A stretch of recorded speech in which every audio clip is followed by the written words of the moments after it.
Sebentar ya.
Assalamualaikum warahmatullahi wabarakatuh. Selamat sore, salam sejahtera bagi kita semua. Selamat datang di acara Ashogi seri ke-206, apa saja kutanya Himpunan Onkologi Ginekologi. Ashogi merupakan webinar online series yang diselenggarakan oleh Hogi yang menjadi wadah diskusi, membahas dan mendiskusikan permasalahan kasus di bidang onkologi ginekologi. Alhamdulillah, senang sekali saya Dewi Tanilasari sebagai MC pada sore hari ini dapat kembali di layar Zoom Anda. Terima kasih kepada Profesor, Dokter Subspesialis Onkologi Ginekologi, dan Dokter Objin yang ikut serta dan update ilmu di Ashogi dari minggu ke minggunya. Baiklah, dalam 60 menit ke depan kita akan berdiskusi mengenai topik yang sangat menarik, yaitu manajemen kanker vulva atau vagina pada usia muda. Sore hari ini kita akan dimoderatori oleh Dr. Supriyadi Ganda Miharja, spesialis obstetrik ginekologi, subspesialis onkologi. Beliau merupakan konsultan onkologi ginekologi di Fakultas Kedokteran Universitas Pajajaran di RSUP Dr. Hasan Sadikin, Bandung. Selamat sore, dokter. Selamat sore. Kemudian sore hari ini kita ada dua narasumber. Yang pertama adalah Dr. Hari Nugroho, spesialis obstetrik ginekologi, subspesialis onkologi. Beliau merupakan konsultan onkologi ginekologi di Fakultas Kedokteran Universitas Airlangga, RSUD Dr. Sutomo, Surabaya. Selamat sore, dokter. Selamat sore, Dok. Kemudian narasumber kita yang kedua adalah Dr. Heni Metri Andri Rahmasari Putri, Master of Science, Spesialis Obstetrik Ginekologi, Subspesialis Onkologi, Magister Kesehatan. Beliau merupakan konsultan onkologi ginekologi di RSPAD Gatot Subroto, Jakarta. Selamat sore, dokter. Selamat sore, dokter. Suara jelas ya, dok ya? Ya, Terdengar jelas jelas, tadi. dok. Oke, siap. Ya. Kami ucapkan terima kasih waktu yang diberikan oleh moderator dan narasumber untuk ketersediaannya sore hari ini mengisi Asogi ke-206. Terima kasih juga kepada para partisipan yang telah setia mengikuti acara ini dari minggu ke minggunya. Kami ingatkan untuk mengakses pelataran sehat. Jika ingin mengajukan pertanyaan, bisa secara langsung menekan tombol raise hand terlebih dahulu atau bisa mengetik pertanyaannya di fitur Q&A yang sudah kami sediakan. Untuk acara pertama, kita akan simak bersama sambutan dan pembukaan oleh Dr. Brahmana Askandar, Cokro Prawiro, spesialis obstetrik ginekologi, subspesialis onkologi. Beliau merupakan konsultan onkologi ginekologi di Fakultas Kedokteran Universitas Airlangga, RSUD Dr. Sutomo, Surabaya. Selamat sore, Dok. Oke, Assalamualaikum warahmatullahi wabarakatuh, Dr. Dewita.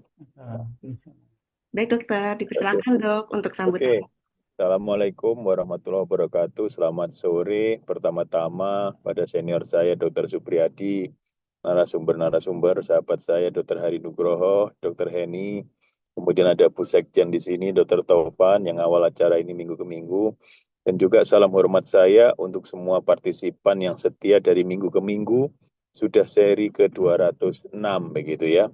Dan ternyata sudah lebih dari 200, mudah-mudahan bisa berlangsung terus, karena kalau bahan tidak pernah habis kalau bahan itu ya. Jadi pada waktu acara Ashoki pertama dulu di-create, nanti bahannya habis. Oh enggak, kalau bahannya enggak habis, karena perkembangan ilmu begitu pesat begitu ya. Nah, sore hari ini akan dibahas menarik topiknya mengenai CA vagina dan CA vulva pada usia muda. Meskipun CA vagina sendiri kasusnya jarang ya, tapi justru yang jarang itu kita harus tahu dari para expertnya bagaimana kisi-kisi penata laksanaannya. Dan jangan lupa nanti ada juga acara offline-nya Inasmit. Inasmit itu PIT-nya hoki November 2026 di Malang, ya di Malang.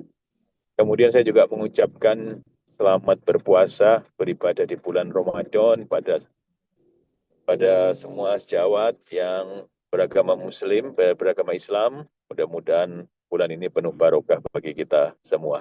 Demikian dari saya, mudah-mudahan acara ini lancar dan ada yang dibawa pulang dalam clinical practice kita sehari-hari. Salam hormat saya. Wassalamualaikum warahmatullahi wabarakatuh. Waalaikumsalam warahmatullahi wabarakatuh. Terima kasih. Terima kasih Dr. Brahmana yang sudah berkenan untuk membuka acara sore hari ini. Baik, selanjutnya acara akan dilanjutkan oleh moderator kita, yaitu kepada Dr. Supriyadi, kami persilahkan. Terima kasih Dr. Dewita dan pengurus Saudi yang memberikan kesempatan untuk menjadi moderator pada sore ini. Pada sore ini akan kita bahas sesuatu topik yang agak lebih spesifik dan agak sempit karena CA vulva dan CA vagina itu suatu hal jarang, apalagi pada usia yang muda. Kedua kanker ini biasanya justru terjadi pada usia yang postmenopause atau perimenopause sedikitnya. Tetapi seperti tadi Dr. Brahmana katakan bahwa kita harus mengetahui yang sedikit ini untuk menjadi bahan pertimbangan dalam keseharian kita dalam menangani pasien obstetri ginekologi umum, khususnya pasien gineko-onkologi. Pada hari ini akan ada dua pembicara, Dr. Henny, saya bilang Dr. Henny saja ya, agak panjang nih soalnya. Kemudian beliau dari SPOK, konsultan dari rumah sakit RSPAD ya. Kemudian satu lagi ada Dr. Hari Nugroho dari Erlangga atau RSUD Sutomo. Ya. Siapa duluan ini? Dr. Dewita mungkin? Dr. Henny. Dr. Henny ini akan membicarakan tentang kasus vulva dan vagina ya, pada usia muda. Ya. Mungkin lebih banyak nanti pada vaginanya. Ya. Sementara Dr. Hari Nugroho akan berbicara tentang vulva, ya, CA vulva pada usia muda terutama ya. Begitu ya, betul? Kelihatannya berbarengan, kelihatannya dokter. Oh iya, silakan. Ya, Ya, silakan. tidak bisa saya pisahkan sendiri-sendiri kelihatannya. Boleh. Tidak usah digabung saja karena mirip-mirip dan pengaruhnya terhadap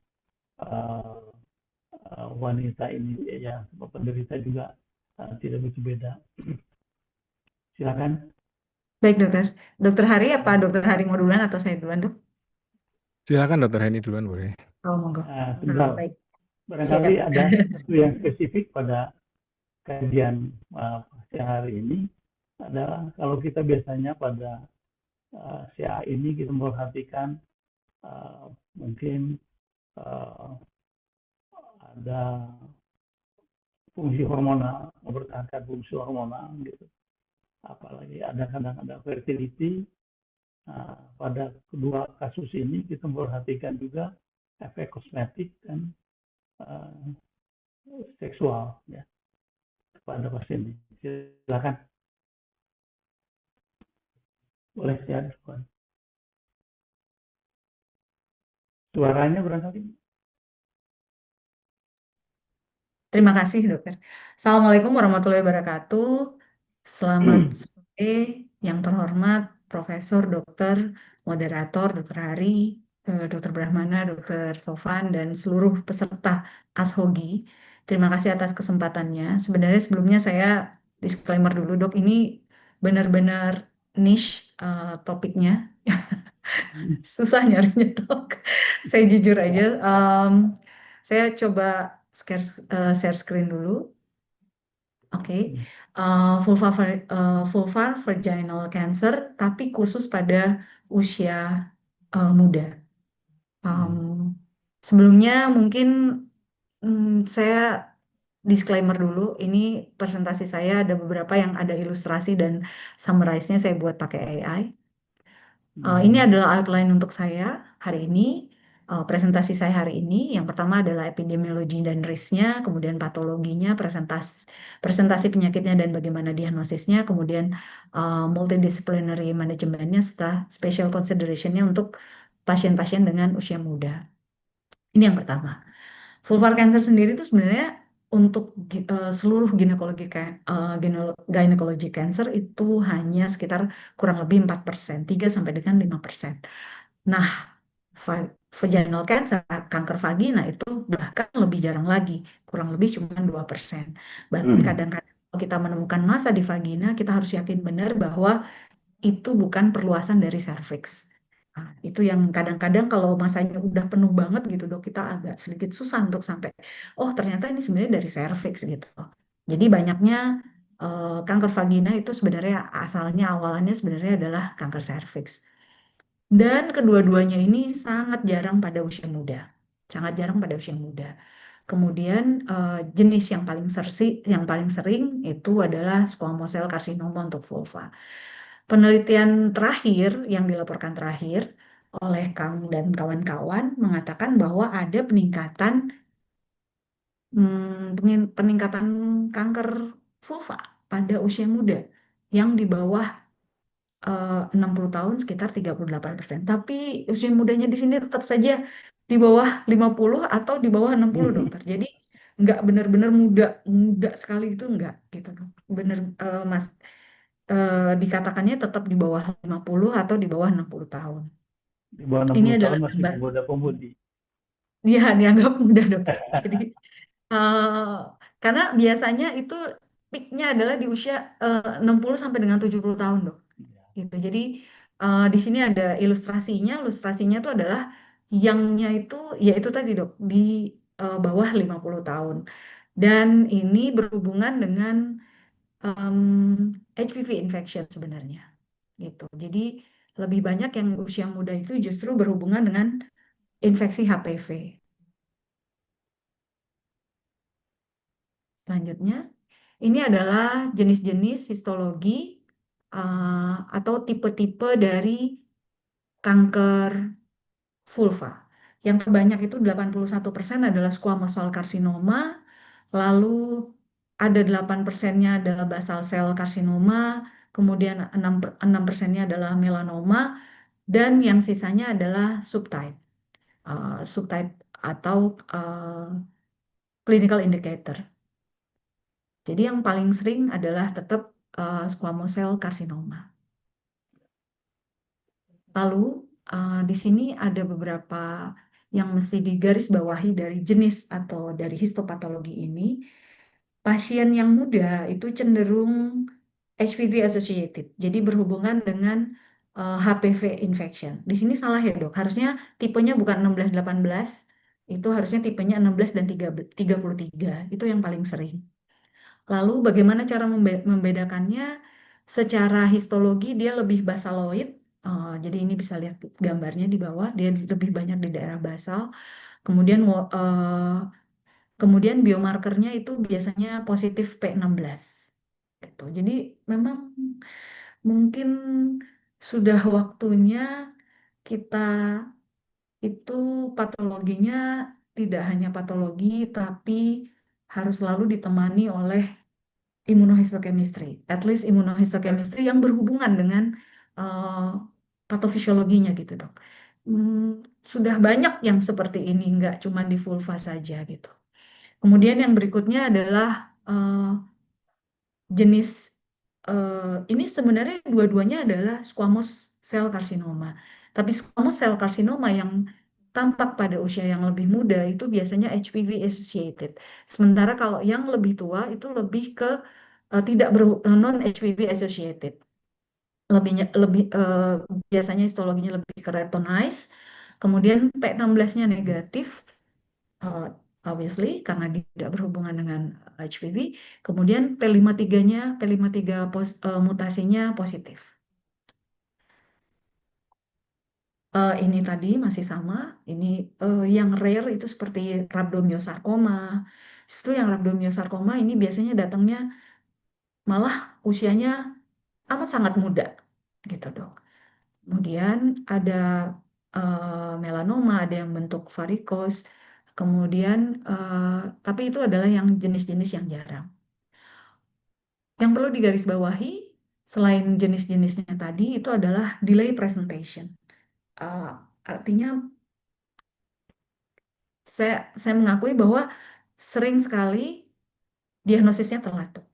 Datangnya telat. Karena kadang, oh ini cuma gatal aja, ini nggak kenapa-napa, ini gatal aja, gitu. Jarang dia langsung muncul berbentuk varikos gitu, berbentuk eh, cauliflower gitu, jarang seperti itu. Kadang-kadang asimptomatik. Sehingga karena asimptomatif inilah pasien sering datang terlambat.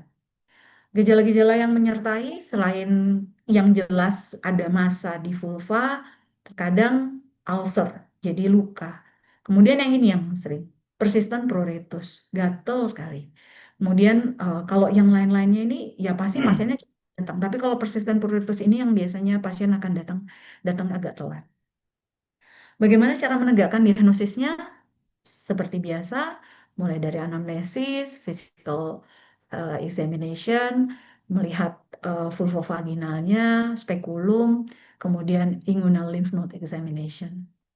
Ini adalah tampilan-tampilan yang bisa kita lihat untuk segera apa ya dok, muncul alarm gitu di kepala, oh jangan-jangan ini sesuatu yang ganas.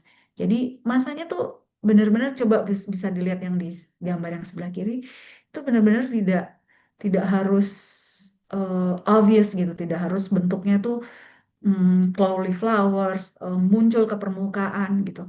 Terkadang dia rata aja, tapi persisten pruritus, gatal terus gitu. Kadang nyeri.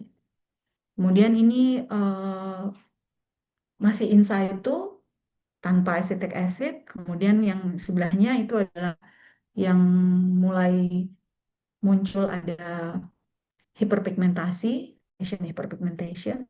Nah, kalau sudah seperti ini kan udah pasti datang ya dok ya. Tapi biasanya datangnya nggak seperti ini, itu permasalahannya gitu. Maksudnya biasanya dimulainya tidak seperti ini. Gitu. Kalau ini jelas, ini exophytic, ulcerated, ini jelas. Nah, kadang datangnya yang seperti ini. Nah, yang seperti ini itu biasanya usianya sudah tua, dan biasanya memang dimulainya dari lichen sclerosus. Ini biasanya yang non HPV related. Ini adalah workflow-nya sama tadi, examination, kemudian biopsi. Kemudian setelah itu yang paling penting lagi adalah imaging. Karena imaging ini biasanya kita ingin tahu perluasannya sampai di mana. Kemudian ini ya tadi warningnya itu adalah simptom camouflage. Simptom camouflage itu biasanya, oh ini cuman sebelah aja kok kecil, nggak kenapa-napa gitu misalnya gitu. Terus pasiennya datangnya telat. Terus kemudian yang lain lagi adalah, oh ini gatel, ini mungkin herpes aja. Nah, jadi terus pasiennya didiagnosisnya juga telat. Jadi yang paling penting dari vulva maupun vagina itu adalah biopsi. Jadi kalau ada massa yang mencurigakan memang harus dibiopsi. Dan setelah dibiopsi hasil patologi yang kita inginkan itu tidak hanya histologi, tidak hanya jenis, tapi juga dibutuhkan bagaimana grade-nya, bagaimana stromal invasion-nya, sejauh apa stromal invasion-nya, karena stromal invasion itu penting untuk kita terapi selanjutnya. Kemudian bagaimana LVSI-nya, mungkin kalau sudah sering ASHOGI, LVSI tentunya sudah sudah sering kita dengarkan, tapi saya mungkin sedikit memberikan tambahan aja. LVSS itu kalau kita lihat di histopatologinya dokter, ada anak tumor yang kira-kira sudah berada atau bercokol di dalam vessel-vessel. Jadi kalau makanya LVSA itu hanya ada kalau kita histopatologi. Jadi di slicesnya itu nanti kan dia sampai stroma, nanti ada pembuluh darah. Nah ternyata di dalam pembuluh darahnya itu sudah ada anak tumor. Nah itu kita sebut dengan LVSA positif. Atau di saluran lymph nodesnya itu lymphnya itu sudah ada. Nah itu disebut dengan LVSI. LVSI itu menandakan kecenderungan bahwa anak tumor itu sudah ada pada sistemik gitu, baik pembuluh darah maupun lymph. Lalu ini adalah stagingnya. Stagingnya sampai dengan titik ini belum ada yang spesial untuk yang muda. Tetap sama dok. Kalau penegakan diagnosis, maksudnya anamnesis, workflow-nya, sampai dengan stagingnya itu untuk usia muda masih belum ada special special requirement atau special treatment.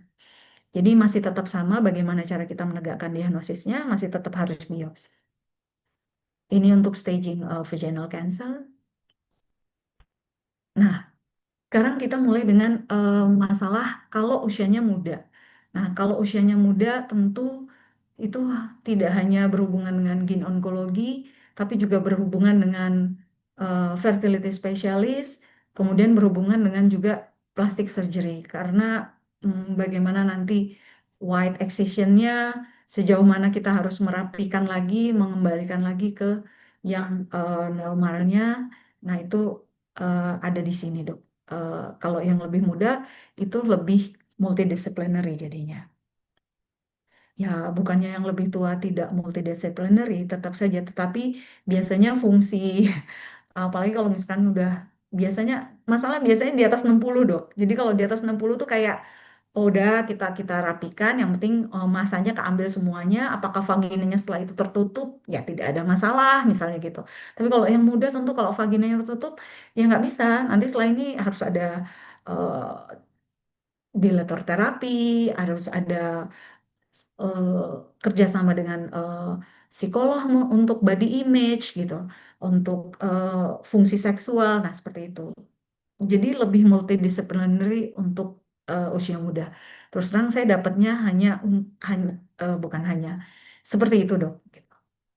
Lalu ini ada algoritma, dan algoritmanya menurut saya tidak berubah ketika kita menemukan pasien yang muda, juga tidak berubah. Kalau dia deep invasion-nya kurang dari 1 mm, cukup wide local excision. Kemudian kalau marginnya oke, berarti tidak ada tambahan. Kalau positif tumor, apa masih bisa kita eksisi lagi? Seperti itu dok. Itu sama aja. Mau muda, mau usianya tua, sama aja. Cuman mungkin kalau muda, kalau ternyata luas sekali, berarti kan harus flap, harus dirapihkan lagi, bekerja sama dengan dokter bedah plastik untuk merapikan lagi vulva atau vaginanya. Oh, ini untuk vulvanya. Kemudian ini juga sama. Kalau kurang dari 4 cm, apa yang harus dikerjakan? Dan di sini penting sekali untuk mengetahui tumor localization, apakah dia lateralized atau dia midline, karena nanti kelenjar getah beningnya yang mana yang diambil, apakah cukup sebelah saja, ataukah dua-duanya. Yang paling bagus adalah pakai sentinel node, cuman sentinel node-nya apakah kita sudah biasa mengerjakan itu juga gitu dok. Karena sentinel node sebenarnya pilihannya ada banyak, minimal pakai dye, minimal pakai pewarnaan. Tetapi itu memang tetap harus dikerjakan untuk mengurangi efek eh, samping dari limfadenektomi. Karena immunofemoral limfadenektomi itu efek sampingnya cukup tinggi. Lalu ini kalau masanya ternyata sudah lebih besar, apakah sama lateralize, terus habis itu wide local excision-nya harus disertai dengan, kalau sini sudah tidak ada ngaling-ngaling, kalau sudah besar seperti ini nggak mungkin lagi pakai sentinel. Ini pasti udah lateral lymphadenectomy atau bilateral lymphadenectomy. Dan ini untuk yang advanced stage. Lalu sama dok, ternyata mau pakai SGO, mau pakai NCCN, itu dua-duanya sama. Dan sampai dengan saat ini tidak ada terapi konservatif, tidak ada terapi, ya kalau misalkan dia apa ya contohnya, mungkin kalau kayak endometrial cancer kita bisa pakai hormon dulu atau apa dulu itu untuk usia muda, itu tetap tidak ada dok. Tetap terapinya itu adalah eksisi, tetap terapinya adalah hilangkan bendanya, hilangkan tumornya gitu. Sorry, hilangkan masanya. Ini sama. Ini juga ilustrasi aja dok supaya lebih mudah aja dan lebih gampang untuk ingatnya. Cuman ya ini tuh gambarnya salah nih dok. Pakai AI juga gambarnya tetap masih salah. Gambarnya adalah si si sentinel node-nya itu dye-nya diwarnainnya, kenapa disuntiknya di situ? Harusnya kan disuntiknya di masanya gitu loh dok. Tapi ya gambarnya cantik aja sih dok, biar nggak bosen. Oke. Ya. Selanjutnya ini untuk yang advanced vulval disease. Nah, special consideration-nya setelah saya cari-cari itu tidak ada dok. Tetap kita berdasarkan stagingnya dapatnya bagaimana gitu. Tetap white local excision dengan atau tanpa sentinel node untuk yang stage-nya awal. Tetap kalau misalkan yang lain-lain yang masih bisa dioperasi white localization dengan bilateral lymphadenectomy, setelah itu apakah harus ada adjuvan atau tidak ada adjuvan, itu tetap dilakukan semuanya. Hanya saja untuk beberapa artikel mengatakan bahwa sentinel node itu lebih bagus, sebaiknya harus melakukan sentinel node, harus, padahal di semua negara tuh udah dikerjakan dok, tapi ini ada kata-kata harus kalau usianya masih muda. Gitu. Karena dengan sentinel node akan menurunkan kejadian limfedema by 50%. Gitu. Sementara kalau stadiumnya lanjut ya tidak ada eh, tidak ada jalan lain dok, tetap harus dilakukan entah mulai dengan upfront radical vulvectomy atau neoadjuvant kemoterapi dulu baru operasi. Hanya untuk usia muda dikatakan bahwa usia muda kulitnya lebih baik, wound healingnya lebih baik ketimbang yang usianya lebih tua. Begitu juga dengan vaginal cancer. Vaginal cancer tuh hampir yang datang itu, mohon maaf dok, hampir tidak ada yang stage 1. Rata-rata datangnya itu sudah stage 2 ke atas. Sehingga untuk dilakukan partial vaginectomy atau white local excision itu juga sudah tidak sudah tidak bisa lagi. Dan sekali lagi untuk special consideration-nya di usia muda yang saya dapatkan, mohon maaf nanti mungkin dokter Hari juga bisa tambahkan yang lain, mungkin dokter bisa dapat, tapi yang jelas usia muda cuma dikatakan kalau dia berhubungan dengan HPV related, dia akan berespon dengan baik. Artinya prognosisnya menjadi lebih baik. Tapi terapinya sampai dengan terakhir masih sama dok. Terima kasih. Begitu dokter. Ya, terima kasih Leni yang telah memberikan uraian yang demikian rinci dan sangat bermanfaat. Mudah-mudahan akan menambah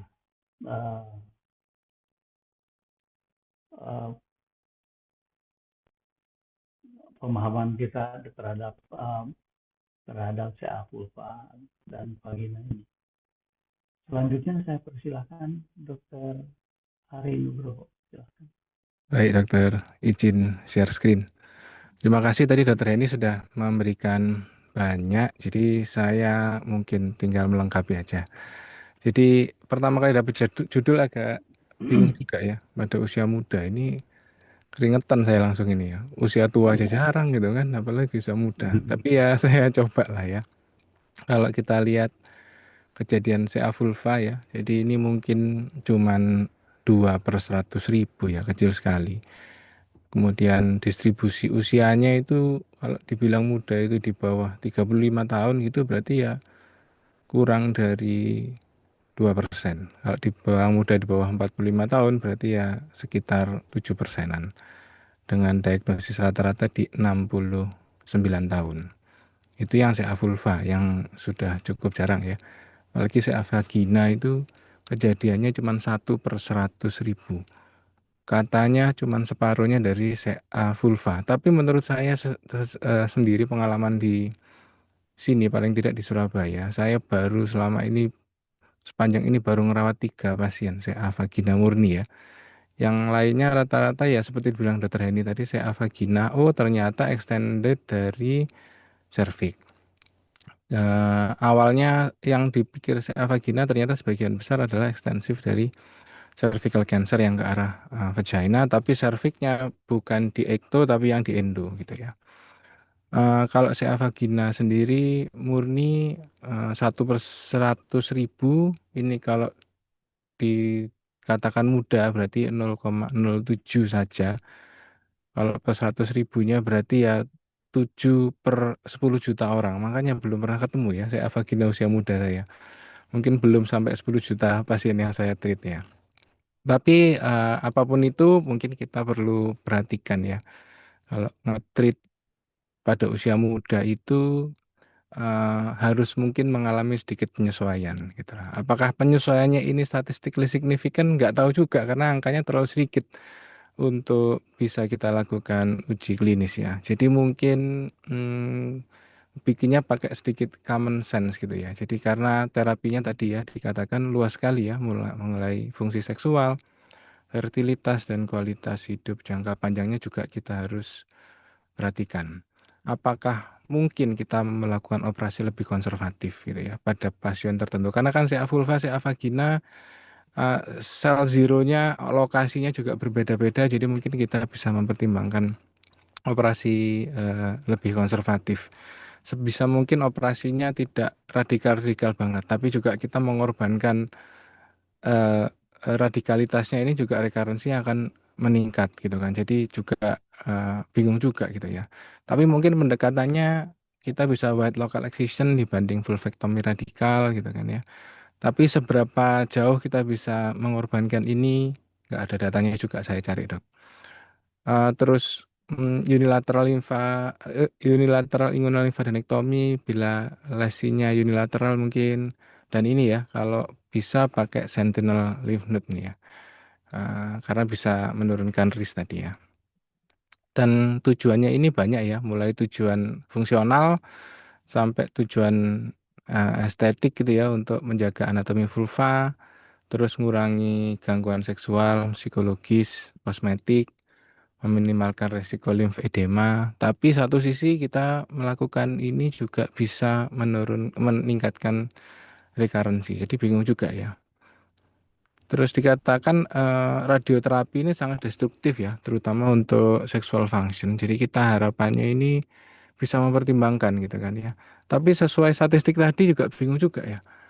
Uh, Early stage-nya kecil sekali. Jadi most likely akan kita lakukan radioterapi. Apakah radioterapinya dosisnya diturunkan supaya nggak terlalu destruktif, tapi juga bingung juga gitu ya.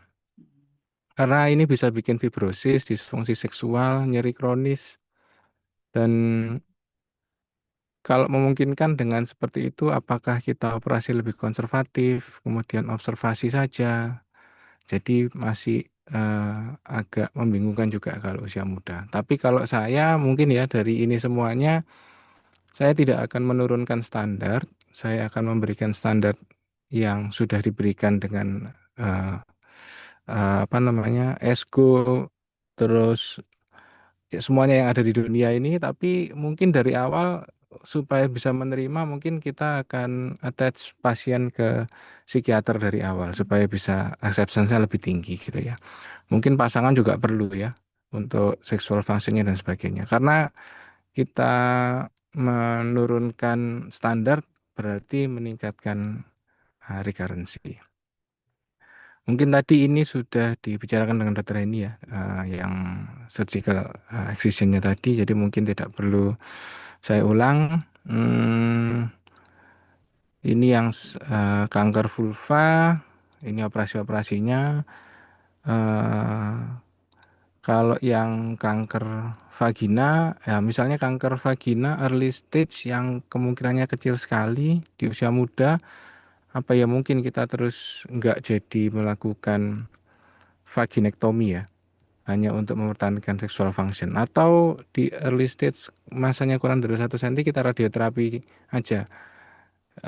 Nanti juga sexual functionnya juga jelek juga. Jadi mungkin agak membingungkan juga dok untuk saya bisa membuat keputusan. Begitu mungkin Dr. Supriyadi. Terima kasih. Ya, terima kasih Dr.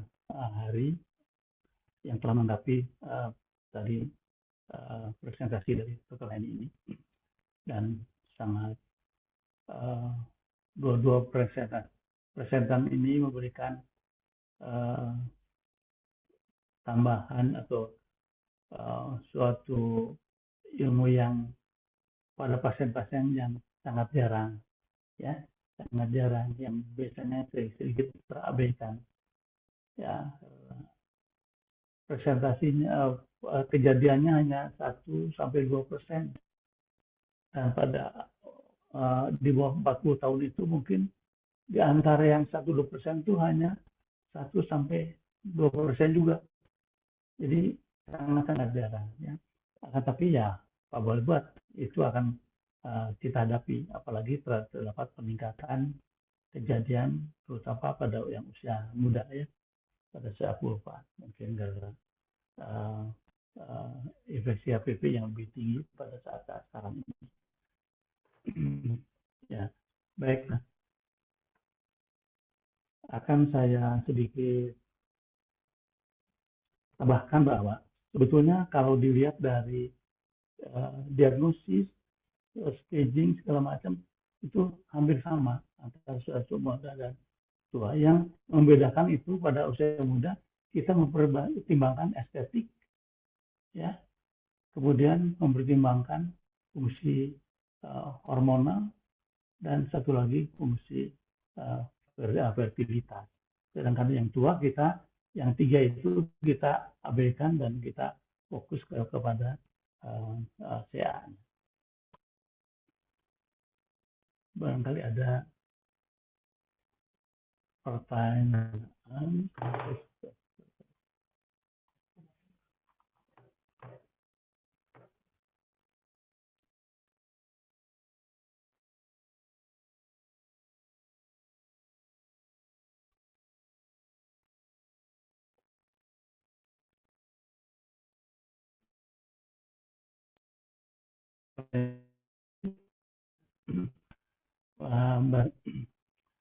Yang perlu dipertimbangkan adalah di samping pengobatan dengan operasi, kita pun mengenal pengobatan dengan radiasi, ya. Nah, tadi telah disinggung beberapa kali bahwa radiasi itu sebagai salah satu alternatif dari operasi. Untuk stadium yang lanjut, kita tidak mungkin lagi melakukan tindakan operasi, ya, kita pindah ke gantinya dengan radiasi. Juga demikian pada usia muda. Usia muda ini kita terpaksa melakukan radiasi karena dada tangan tidak. Jadi kalau dalam stadium 1A, ya, dengan invasi ke dalam invasinya itu hanya kurang dari 1 mili, lokal wide excision hanya kulitnya saja, tidak sampai ke bawah, itu anatomisnya tidak begitu berubah. Apalagi nanti bisa kita pakai skin graft, ya, itu akan sangat menolong. Tapi kalau lebih dari 1 mili kita harus lebih dalam, akibatnya anatominya menjadi bentuknya menjadi kurang baik, ya, baik dari tampilan, mungkin juga untuk hubungan suami istri, sedikitnya untuk psikologis, ya. Dan untuk radiasi ini maka ada beberapa yang mungkin perlu ditambahkan, ya. Pertama, kalau kita memakai cryoprecipitation, ya, diambil dulu telurnya, kemudian disimpan, kemudian Setelah beres, sembuh, kita bisa melakukan IVF. Satu lagi untuk melindungi fungsi ovarium, kita ada transposisi atau ada yang disebut juga dengan ovoreksi atau ovariopeksi, ya. Jadi si ovariumnya dipindahkan ke lateral, biasanya dengan dipotong ligamentum ovari propriumnya, sehingga ovariumnya bisa kita tarik ke lateral, dan kemudian nanti setelah radiasi itu bisa berfungsi lagi, dan ternyata hasilnya cukup baik. Ya, ada yang melaporkan bahwa hasilnya tidak sangat-sangat heterogen dari 16 sampai 90, tapi ada yang mendapatkan justru hasilnya di atas 60, ya, untuk fungsi hormonal, untuk fungsi fertility juga mendekati sekitar 90, ya. Bahkan ada yang meneliti bahwa dari 37 yang diteliti itu 27 karena clear cell itu hasilnya buruk, 15%. Tapi yang 10 yang lainnya discriminoma dan para cancer, soft tissue cancer, ya, para uterine soft tissue cancer itu 80% akan baik itu fungsinya. Jadi ini perlu kita pertimbangkan dalam dalam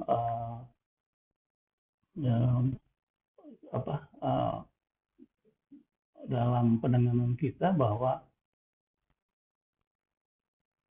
ovariopeksi ini atau transposisi ini sangat baik. Kalau saja tubanya terpaksa dipotong juga, itu masih ada kemungkinan bahwa kita bisa mengambil ovum pick up nantinya dan kemudian dilakukan IVF. Dari 18 pregnancy yang dari 37 itu, yang luar biasa adalah ternyata terjadi kehamilan 16, kehamilan spontan. Jadi hasilnya bagus sekali. Jadi ini mungkin perlu kita lebih pertimbangkan dalam menangani pasien kita ini. Ya. Untuk diagnostik ini, kalau misalnya pada vulva, pada yang berkembang dari lichen sklerosis itu akan lebih jelas bahwa di situ ada lesi. Hanya mungkin kita lesinya harus pertegas, apa lesi yang ke arah precancer atau sudah cancer, mungkin kita memakai kolposkopi atau IVATES itu diperluas, tidak hanya untuk serviks saja, tapi nanti untuk vagina dan vulva. Biasanya untuk vulva biasanya lebih lama bukan saja hanya dioles, tapi dikompres. Ya, waktu saya melihat waktu belajar di Belanda dulu, itu dikompres sekitar 5 menit dengan kasar, dengan asam asetat 5%. Ya, setelah itu baru dilakukan kolposkopi atau pakai iodium, baru dilakukan biopsi. Setelah itu baru dilakukan suatu eksisi. Jadi eksisi yang kecil, dan itu mungkin akan mendapatkan hasil yang lebih ini. Untuk lichen sklerosis ini kan memang beda dengan pada yang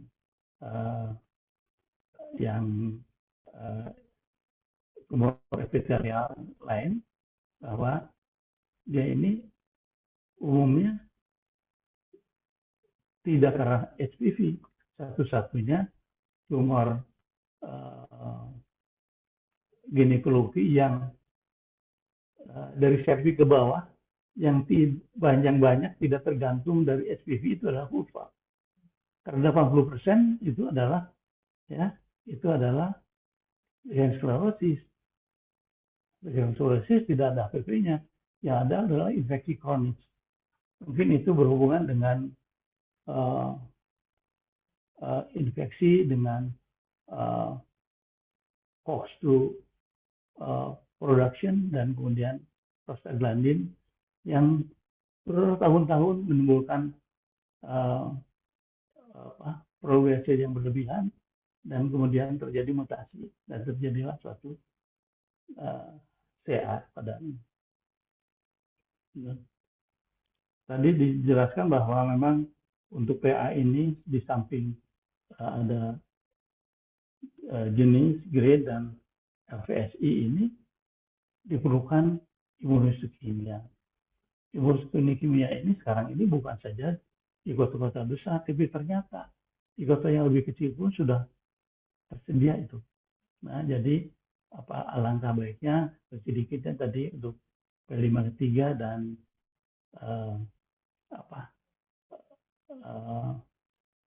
untuk HPV juga itu bisa dilakukan. Sekalipun mungkin tidak sampai genotyping, tapi kita bisa melihat jejaknya ya,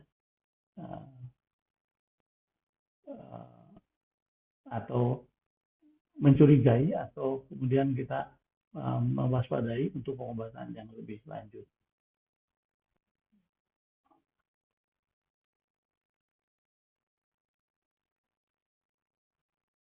Barangkali ada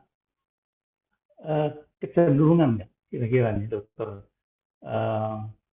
Heru sama Dokter Heni, mana yang kita pilih, radiasi atau operasi untuk yang paling muda, yang usia muda ini?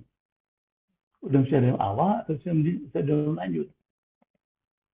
Karena radiasi juga mengandung keuntungan bahwa wanita muda untuk vulva itu masih vulva, ya. Kalau kita babat semua hanya lubang vagina, lubang uretra, di bawah ada anus. Barangkali untuk estetika, ya psikologis bagi suaminya juga mungkin berkurang. Apalagi bagi wanita itu sendiri, dia merasa kurang percaya diri dengan hal ini. Ada pendapat? Ya, kalau saya Dok, mungkin kalau sebisa mungkin kita operasi ya. Cuman kalau kayak body image tadi katakan Dokter Heni, bisa kita coba rekonstruksi dari awal sama bedah plastik. Tapi kalau dari awal memang tidak memungkinkan, saya mungkin tidak akan mengkompromis recurrency dengan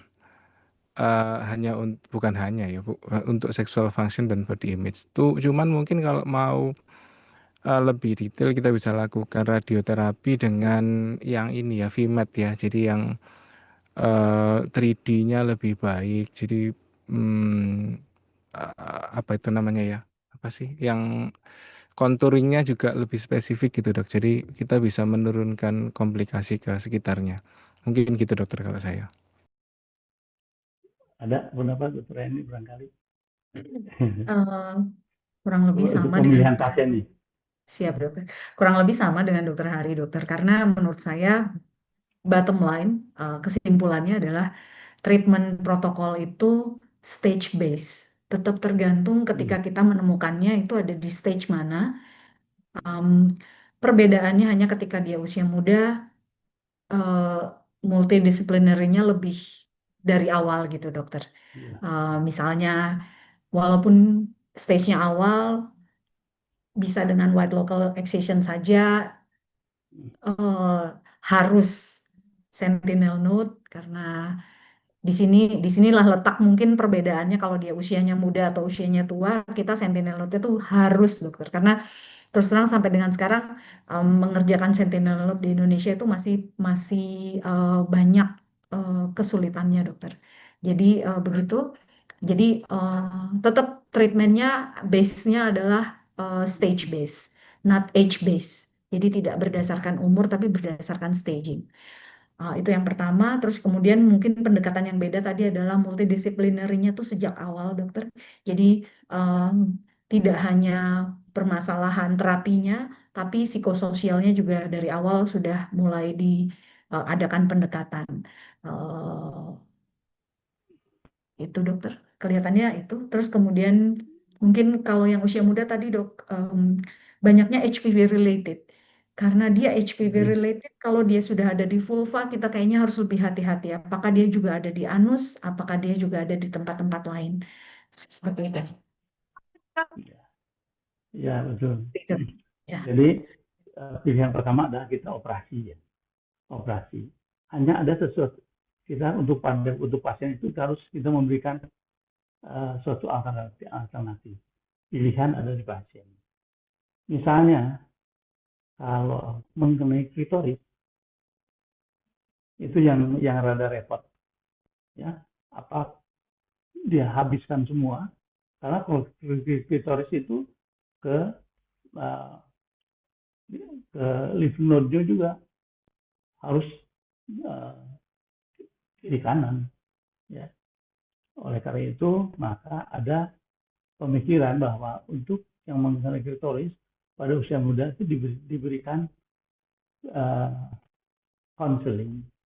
Apakah sangat memerlukan suatu bentuk yang estetis atau diberikan radiasi, karena dengan radiasi ini bentuk tetap, ya, sekalipun fungsi seksual mungkin agak menurun. Hanya untungnya pada si vulva itu mungkin kita tidak perlu berakhir terapi ya untuk yang stadium awal ini, ya. Jadi fungsi vagina itu masih akan tetap cukup baik.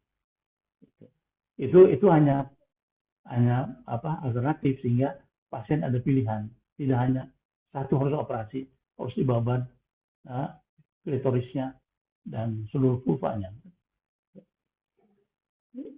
Kemudian sentinel node ini memang perlu digalakkan dalam penanganan ini, ya. Karena kita bisa memberikan kerusakan yang minimal, terutama pada inguinal, pada femoroinguinal kan yang kita ambil kelenjarnya, dan sering itu menimbulkan suatu defek yang lama dan sampai berbulan-bulan itu penyembuhannya, ya. Karena di dalamnya sudah tidak ada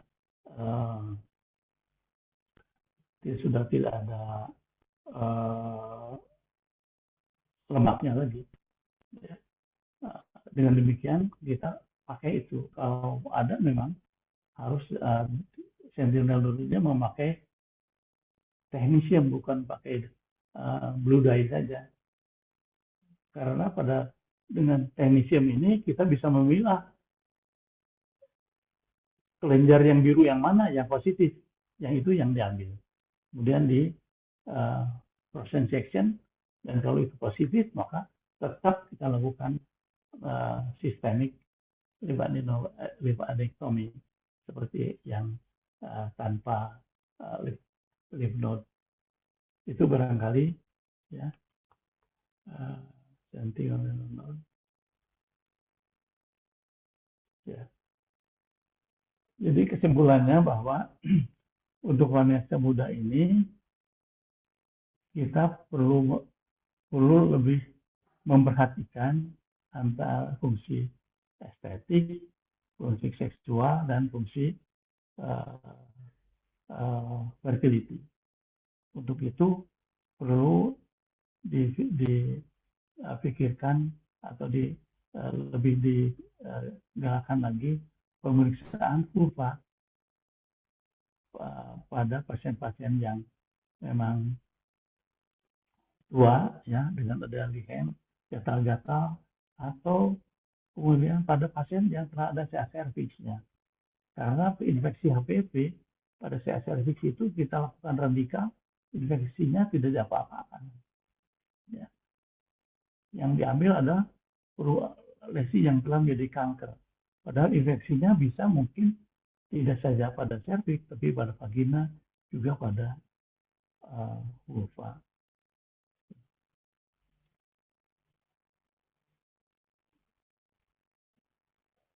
Kemudian yang lainnya barangkali di samping deteksi dini ini, ya, jadi kalau misalnya ada melakukan kolposkopi pada vulva. Ya. Kemudian sentinel node kita perlu lebih dipikirkan. Dan satu lagi adalah tentang transposisi dari ovarium. Ya. Ini yang perlu kita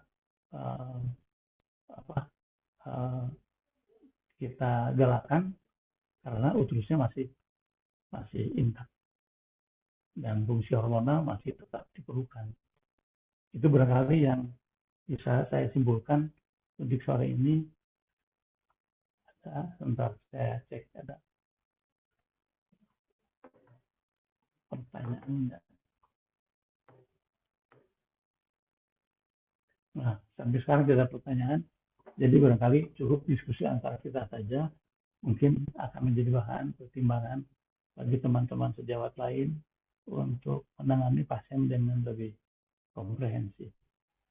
Terima kasih Dr. Hari Nugroho, kemudian Dr. Heni atas presentasi yang sangat baik ini dan berguna bagi kita semua. Terima kasih. Assalamualaikum warahmatullahi wabarakatuh. Waalaikumsalam warahmatullahi wabarakatuh. Terima kasih Dr. Supriyadi. Terima kasih kepada Dr. Supriyadi, Dr. Brahmana, Dr. Tovan, dan kedua narasumber kita sore hari ini, Dr. Hari dan Dr. Heni, untuk ketersediaannya dan berdiskusi yang sangat bermanfaat mengenai manajemen kanker vulva dan vagina pada usia muda. Semoga diskusi kita sore hari ini dapat bermanfaat dalam penanganan pasien kita sehari-hari. Tidak terasa saat ini kita berada di akhir rangkaian ASHOGI seri ke-206. Terima kasih kami sampaikan kepada para guru besar, dokter spesialis onkologi ginekologi, dan dokter-dokter obgyn yang ikut serta dalam acara sore hari ini. Saya ingin mengingatkan untuk para peserta agar menyelesaikan pembelajaran di akun Pelatihan Sehat yang ditunggu hingga hari Jumat. Bagi yang terlewat atau ingin kembali, maka ASHOGI seri kali ini dapat diakses di akun YouTube kami. Izin kami mengingatkan untuk ikut serta dalam ASHOGI selanjutnya, yaitu seri ke-207, dengan topik gestational trophoblastic neoplasia dari diagnosis hingga stratifikasi risiko. Akhir kata, kami mewakili panitia, kami mengucapkan selamat menunaikan ibadah puasa pada hari ini. Semoga bulan suci kali ini membawa kita lebih dekat dengan Allah Subhanahu wa Ta'ala dan mempererat ukhuwah kita. Saya tutup pertemuan sore hari ini. Terima kasih. Wassalamualaikum warahmatullahi wabarakatuh. Terima kasih, dokter. Terima kasih.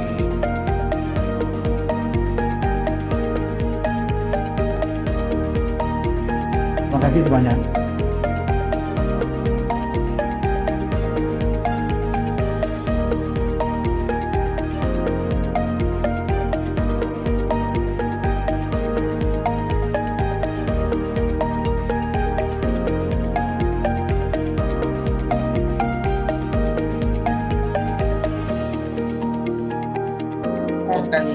Terima kasih Devita ya. Terima kasih. Saya lagi ngisi pasien Tiara. Lagi diskusi lagi. Ya masih tahu betul. Ya deh, kasih. Terima kasih, dok.